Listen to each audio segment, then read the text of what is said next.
Sarap. Ang sarap. Sa mga hindi po magbenta dyan online, pwede nyo po itong pagkakitaan. Lalo na po sa mga mamis na katulad ko, pwede po itong pangdagdag kita.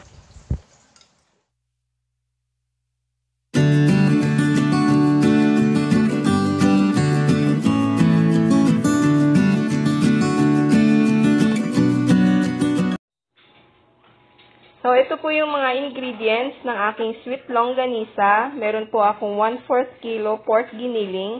May konting taba po yung pinili ko para po malambot at juicy po yung aking longganisa. Meron din po akong atswete powder, black pepper, garlic, brown sugar, soy sauce, water, salt, and cornstarch. So, meron din po akong cling wrap para po pambalot po mamaya sa ating longganisa. So, simulan na po natin. Ihahalo na po natin lahat ng mga ingredients sa ating pork giniling.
So, gumamit po ako ng measuring spoon. Bali, 2 tablespoon po yung ginamit ko para po pantay po yung sizes ng aking longganisa.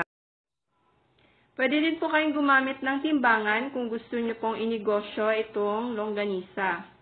Bali, 11 pieces po yung magagawa nyo sa 1/4 kilo na pork giniling. Bali, 35 grams each po.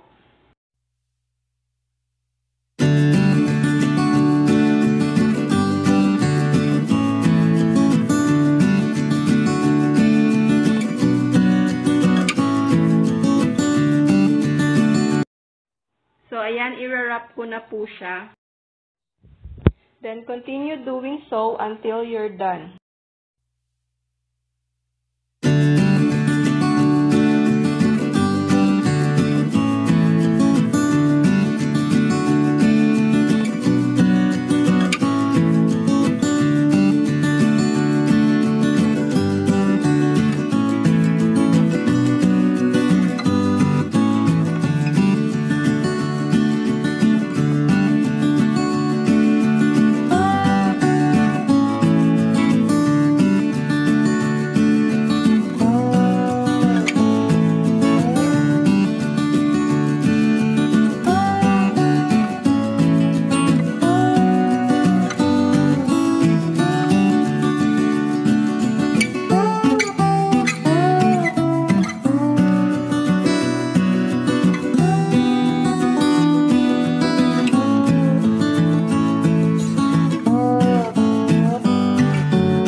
nilagay ko po yung aking longganisa sa isang plastic transparent na lagayan. So, i-freezer ko po ito overnight.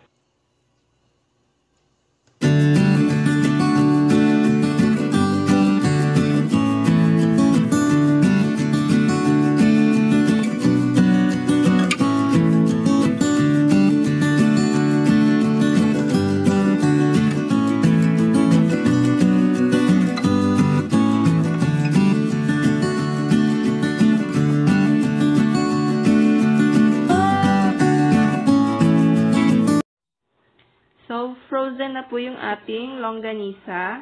Pwede na pong tanggalin yung plastic wrap.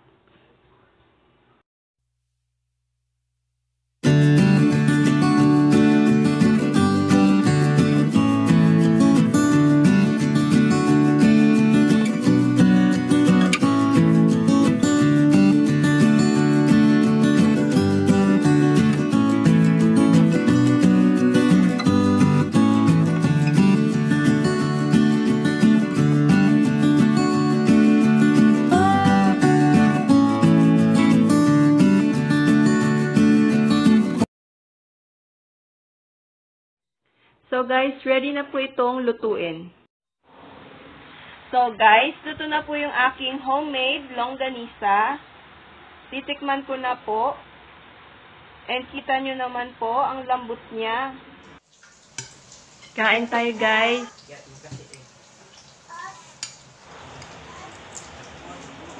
In fairness ha, ang sarap. Sarap talaga niya guys, promise.